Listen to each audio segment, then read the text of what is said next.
Normal ப்ளவுஸில் எப்படி cross piece வந்து ஸ்டிச் பண்ணுறது அப்படின்றத பார்க்க போகிறோம். இந்த மாதிரி கிராஸ் பீஸ் வந்து கட் பண்ணி ஜாயின் பண்ணி வச்சுக்கோங்க.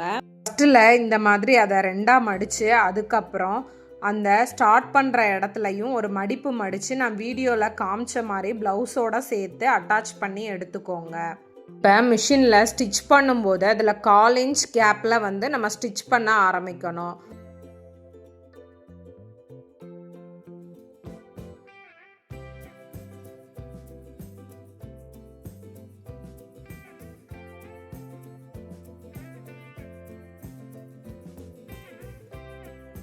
இப்போ ஃபுல்லாக ஸ்டிச் பண்ணி முடித்ததுக்கப்புறமா ஃபஸ்ட்டில் அதை உள்பக்கமாக திருப்பி ஒரு அமுக்கு தையல் போடணும். போட்டு முடித்ததுக்கப்புறமா இன்னொரு தையல் போடணும். 2 தையல் போட்டால் தான் ப்ளவுஸ் வந்து பார்க்குறதுக்கு ஃபினிஷிங்காக நீட்டாக இருக்கும்.